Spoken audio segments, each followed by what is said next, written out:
On veut prouver que lambda égale 2 est valeur propre de cette matrice M. Il y a plusieurs manières de faire ça, je vais en proposer deux.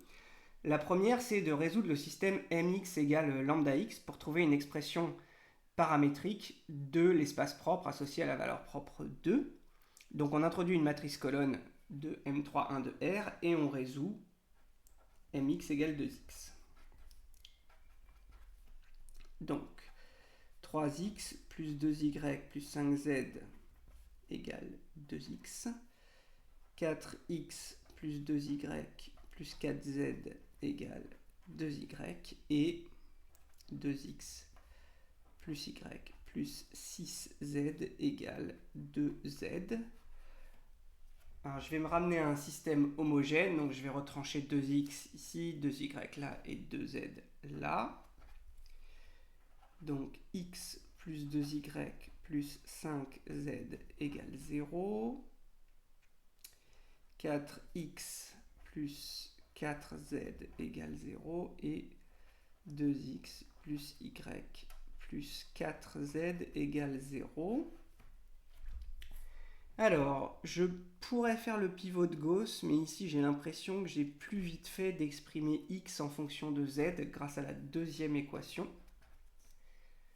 Puisque à la deuxième équation, j'ai x égale moins z. Et donc si je remplace dans la première, je vais obtenir moins z, donc j'ai 2y plus 4z égale 0, et ici, moins 2z, y plus 2z égale à 0. Voilà. Et donc, ça me donne y égale moins 2z, et y égale moins 2z. C'est la même équation en fait. Donc finalement, j'ai x égale moins z et y égale moins 2z. Autrement dit, j'obtiens que x c'est, j'exprime tout à l'aide de z, moins 2z et z. C'est-à-dire z fois moins 1, moins 2, 1. Donc, j'ai trouvé une expression des vecteurs qui vérifient mx égale 2x, c'est paramétré par un réel z, et c'est valable pour tout z dans R, donc il y a des solutions non nulles. Donc 2 est valeur propre. De M, et l'espace propre associé,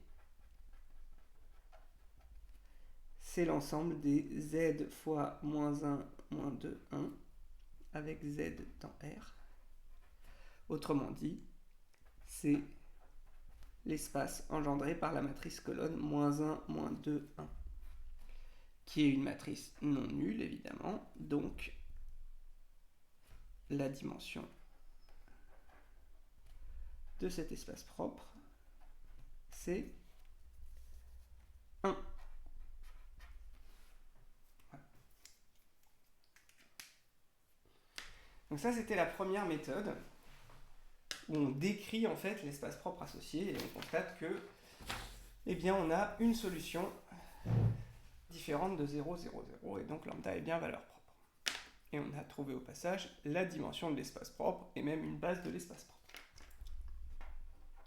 Alors, version 2, on va faire moins de calculs, mais c'est un peu plus éloigné de la définition de ce que c'est qu'une valeur propre. Ce qu'on va faire, c'est qu'on va s'intéresser à la matrice M moins lambda identité, c'est-à-dire cette matrice-là.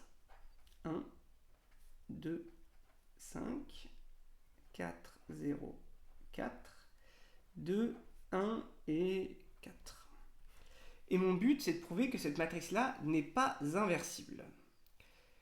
Alors, il suffit pour ça de trouver une combinaison linéaire de ces colonnes qui fait 0, avec des coefficients qui ne sont pas tous égaux à 0.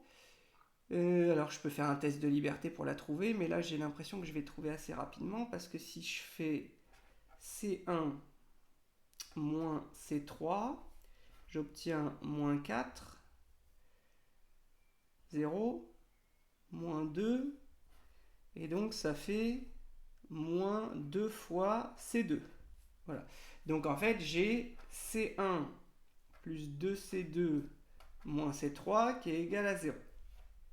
Autrement dit, par exemple, C2 est combinaison linéaire de C1 et C3. Donc, le rang de M moins 2 fois l'identité, qui est le rang de C1, C2, C3, est tout simplement le rang de C1, C3.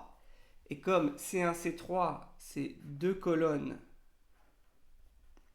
non collinéaires, elles forment une famille libre, et donc le rang, c'est 2. Et comme le rang est strictement plus petit que 3, on en déduit que la matrice M moins 2 fois l'identité n'est pas inversible. Donc,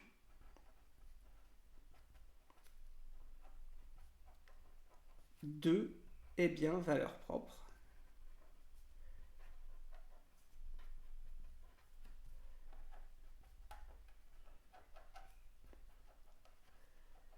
de M, et j'en déduis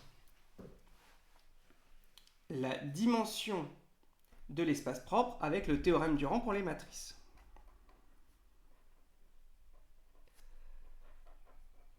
Le théorème du rang pour les matrices qui me donne que la dimension de l'espace propre associé à la valeur propre 2, c'est, alors ici on est sur des matrices de format 3,3, donc 3, moins le rang de M moins 2 fois l'identité, c'est-à-dire, on avait dit 2, donc ça fait 3 moins 2, ça fait 1.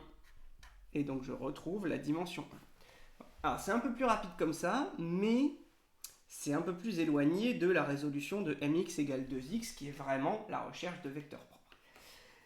Alors vous me direz aussi, le problème dans la version 2, c'est qu'on n'a pas décrit le sous-espace propre, alors que dans la version 1, on avait trouvé une base du sous-espace propre. Alors c'est vrai, mais on est très proche d'avoir une base du sous-espace propre.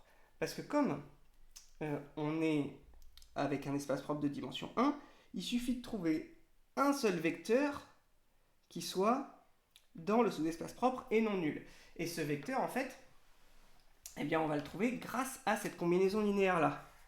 Puisque je sais que C1 plus 2C2 moins C3, ça fait 0.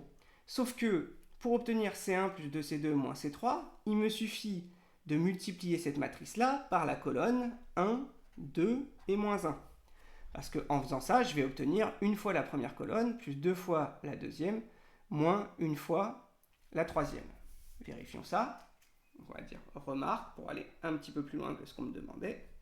Et constater que la version 2 donne autant d'informations que la version 1. Si je fais M moins 2 fois l'identité fois 1, 2, moins 1, j'obtiens, alors je fais le calcul. Donc 1, 2, 5... 4, 0, 4, 2, 1, 4 fois 1, 2, moins 1, et je vais trouver 0. Ça, c'est sûr d'avance. Alors, 1 fois 1, 4, ça fait 0. 4 moins 4, ça fait 0. 2 plus 2 moins 4, ça fait bien 0. Voilà. Et donc, j'ai bien trouvé que m fois 1, 2, moins 1 est égal à 2 fois 1, 2, moins 1. Donc, j'ai trouvé un vecteur qui appartient à l'espace propre de m associé à la valeur propre 2, et ce vecteur il est non nul, et comme l'espace propre est de dimension 1, je trouve que il en constitue une base, donc je retrouve vect de 1, 2, moins 1. Alors est-ce que c'est exactement ce que j'avais trouvé dans la version 1? Vérifions. Alors, version 1, alors c'est pas la même chose, j'avais trouvé moins 1, moins 2, 1, et ici 1, 2, moins 1. Donc je trouve un vecteur opposé, mais évidemment, ces deux vecteurs opposés engendrent le même espace de dimension 1, la même droite vectorielle, on pourrait dire. Voilà. Donc dans la version 2, on fait un peu moins de calculs, mais les résultats sont un peu plus théoriques, il faut être bien au fait de ce qu'on est en train de faire.